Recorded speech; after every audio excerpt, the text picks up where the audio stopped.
இயேசு உங்களை நேசிக்கிறார். பிரியமானவர்களே, இந்த நாளில் ஆண்டவர் நம்மளோடு பேசும்படியாய் வேதத்திலிருந்து சில வசனங்களை வாசித்து ஆண்டவர் இந்த நாள் நம்மளோடு பேசுகிற காரியத்தை பார்ப்போம். அது மத்தேயுவின் புஸ்தகம் 15வது அதிகாரம் 6-7 வசனங்கள் 8 வசனங்கள் இப்படியா சொல்லுகிறது.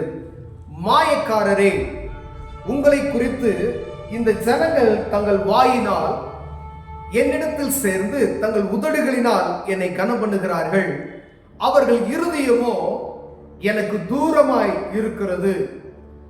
மனுஷனுடைய கற்பனைகளை உபதேசங்களாய் போதித்து வீணா எனக்கு ஆராதனை செய்கிறார்கள் என்று ஏசாயா தீர்க்கதரிசி நன்றாய் சொல்லியிருக்கிறான் என்றார்.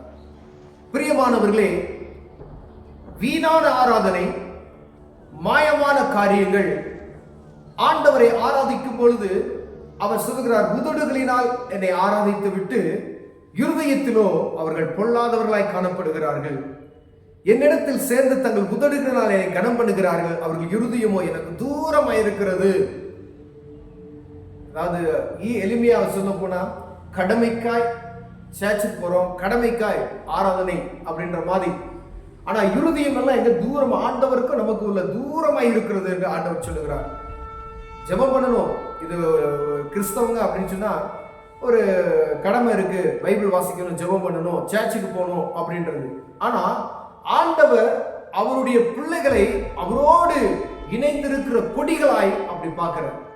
அதான் ஏசாயா தீர்க்கதரிசி நன்றாய் சொல்லி இருக்கிறான் அப்படின்னு இயேசு கிறிஸ்து சொல்லுகிறார். பாருங்க, மனுஷருடைய கற்பனைகளை உபதேசங்களாய் போதித்து. ஐயா, மனுஷருடைய கற்பனைகளை உபதேசமாய் இப்ப பிரசங்கிக்கிறோம். நான் பிரசங்கம் பண்றேன், எனக்கு நானா ஒரு காரியத்தை எடுத்து உங்களுக்கு இப்படிலாம் அப்படின்னு சொல்லி இப்படி செய்யுங்க அப்படின்னு சொல்லி வேதத்துக்கு புறம்பான காரியங்களை நான் போதித்தா, அதுதான் தன்னுடைய கற்பனைகளில் எடுத்து அவர்களுக்கு போதிக்கிறது.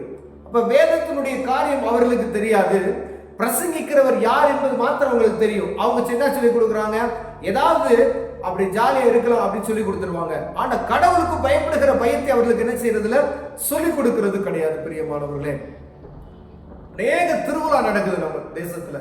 கிறிஸ்டியானிட்டிலேயே கிறிஸ்தவர்கள் திருவிழா, அநேக திருவிழா.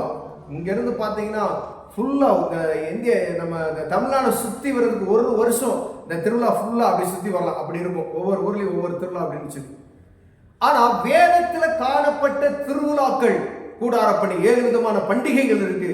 அதுல ஏதாவது ஒரு பண்டிகை இவர்கள் அனுசரிக்கிறார்களான்னு பார்த்தா அது கிடையாது.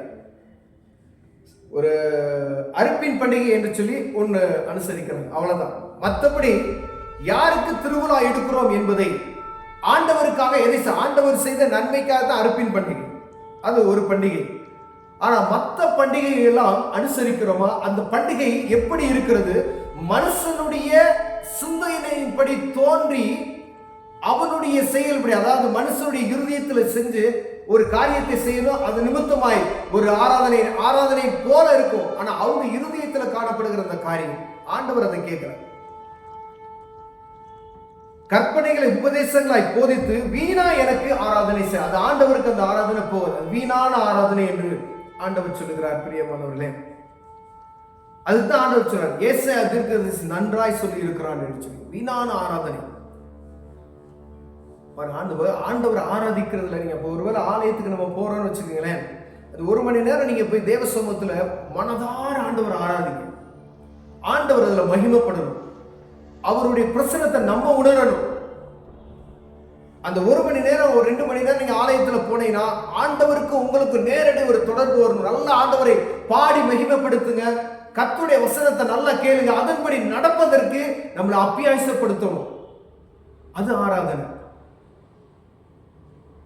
ஏதோ ஞாயிற்றுக்கிழமை கடமைக்காய் போனோம், போதிக்கிறவர்களும் கடமைக்காய் போதித்து விட்டு அவங்க மனுஷனுடைய கற்பனைகளை உபதேசங்களாய் போதிக்காதபடிக்கு ஆண்டவர் இந்த நாள்ல ஒவ்வொரு போதகர்களாக இருந்தாலும் சரி, பிரசங்கியார்களாக இருந்தாலும் சரி, இந்த மாதிரி மனுஷனுடைய கற்பனைகளை போதனைகளாய் பண்ணி கொண்டிருக்கிற ஒவ்வொருவருக்கு ஆண்டவர் சொல்கிறது வீணான ஆராதனை என்று ஆண்டவர் சொல்லுகிறார். நம்ம திருவிழா எடுக்கிறோம், யாருக்காக திருவிழா எடுக்கிறோம் என்பதை பார்க்கும்படி ஆண்டவர் பேசுகிறார். பெரியவர்களே, ஆண்டவர் அது நிமித்தம் மகிமைப்படுவாரா? இது நிமித்தம் இயேசு கிறிஸ்து மகிமைப்படுவாரா? அதை பார்க்கணும்.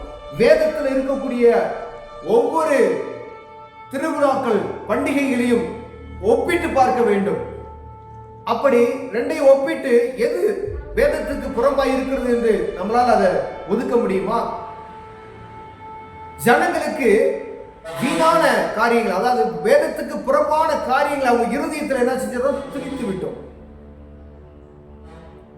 ஒரு மனுஷனை ரட்சிப்புகளை நடத்துகிறது எவ்வளவு கடினமானது என்பதை அந்த சுவிசேஷத்தை அறிவிக்க செல்கிறதுக்கு அவங்க ஆத்ம பாரத்தோடு அந்த ஆத்மா முழுமையா ஒரு பாத்திரமாய் உருவாக்குவதற்கு எவ்வளவு கடினம் என்பதை ஒரு நல்ல ரட்சிக்கப்பட்ட ஒரு நல்ல ஒரு பழைய போதகர்களா இருக்கிறாங்கன்னு வச்சுக்கிறேன். சுவிசேஷத்தை அறிவித்த ஒரு மனுஷனை ஆண்டவருக்கு திருப்பி முழு மனிதனாய் அந்த ஒப்புவிக்கிற வரைக்கும் அவங்களுடைய அந்த பாடு எவ்வளவு இருக்கும்னு சொல்லி அவங்களுக்கு தான் தெரியும்.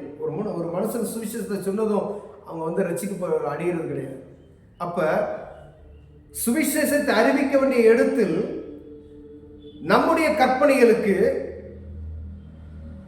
அதை உபதேசமாக மாற்றி ஜனங்களுக்குள்ள அவங்க இருதயத்தில் ஆழத்துல பதித்து விட்டுட்டு அவங்கள போய் இப்ப ரட்சிப்புகளை நடத்தணும்னு என்ன சொல்லுவாங்க? எங்க போதகர் இதை தான் சொன்னாரு, எங்க சாமியார் இதை தான் சொன்னாரு அப்படின்னு. அப்ப கிறிஸ்தவர்கள் ஆராதிக்கிற ஆராதனை அது கர்த்தருக்கு பிரியமா இருக்கணும். எந்த சபையா இருந்தாலும் சரி. அநேக திருச்சபைகள் உண்டு, அவைகள் அநேக ஒவ்வொரு சபையில அநேக அவையங்கள் உண்டு. ஆனா சரீரம் ஒண்ணுதான். ஒட்டுமொத்தமா நாம் பார்க்கும்போது இயேசு கிறிஸ்துவை மாத்திரம் தான் நம்ம பார்க்கணும். நான் அப்போலோவை சார்ந்தோம் அப்படின்னு ஆண்டவர் சொல்றாரு. அந்த சபையா இருக்கலாம், பேர் வேணா வேற வேற வேற பேர்ல வச்சுக்கலாம். பேதுரு திருச்சபை, யோவான் திருச்சபை அப்படின்னு சொல்லி. ஆனா ஆராதிக்கிற தேவன் ஒருவர் தான். அப்ப ஆண்டவருக்கு விருப்பமான ஆராதனை நடக்கிறதா, ஆண்டவருக்கு விருப்பமான போதனை இருக்கிறதா என்று பார்க்கும்படி நாம் அழைக்கப்படுகிறோம். பிரியமானவர்களே, ஒருவேளை இதுல குறைவுள்ளவர்களாய் நாம் காணப்பட்டோமானால் விசுவாசிகளுக்கு மாத்திரமல்ல கர்த்தருடைய ஊழியக்காரர்களுக்கும் ஆண்டவர் இடைப்படுகிறார். ஒருவேளை ஜனங்களை மாற்று வேறு விதமாய் நம்ம நடத்தி கொண்டு இருப்போமானால் கர்த்தருக்கு நீங்க கணக்கு ஒப்புவிக்க வேண்டும். ஒருவேளை இங்க நீங்க ஜாலியா இருக்கலாம், மனம் போல வாழ்க்கையில வாழ்ற, நீங்க சொன்னதுதான், நீங்க கட்டளை விடுறது தான், நான் ஒரு சர்ச்சுக்கு ஒரு தலைமைத்துவத்தில் இருக்கிறேன் அப்படின்னு நீங்க சொல்லிக்கலாம். இங்க 100 வருஷம் இல்ல 80 வருஷம், இந்த 80 வருஷத்துக்கு முடிந்ததுக்கு பின்பதான் தேவ சமூகத்தில் நம்ம கணக்கு கொடுக்கணும். நீங்க கிறிஸ்தவ ஊழியக்காரன் நான் இருந்தது நிமித்தமாய் நாங்கள் போய் பரலோகத்தில் இருக்க முடியாது. நீங்க எத்தனை ஆத்துமாக்களை வழிதப்பு செய்கிறீர்கள் என்று ஆண்டவர் சமூகத்தில் நம்ம கணக்கு ஒப்புவிக்கணும். ஒவ்வொரு சபையில கொடுக்கப்பட்ட ஆத்துமாக்களும் ஆண்டவர் கணக்கு கேட்பார்.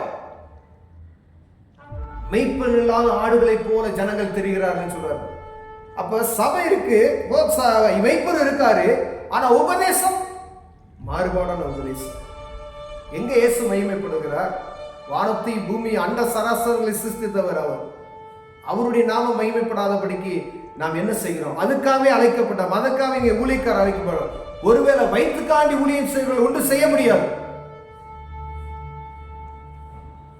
இது தேவனால் அழைக்கப்பட்டு அதுங்க செய்யற ஊழியம் கனமாயிருக்கும். வயிற்றுக்காய் ஊழியம் செய்யறவர்களை வச்சு நம்ம ஒன்றும் செய்யவே முடியாது. கர்த்தர் உங்களோடு பேசுகிறார். ஒருவேளை நீங்க எந்த போதகரா சாமியா இருக்கலாம், யாராவது இருக்கலாம், வேதத்துக்கு புறம்பாய் நம்ம நடக்கிறோமா, ஆண்டவர் உங்கள்கிட்ட கணக்கு கேட்பார்.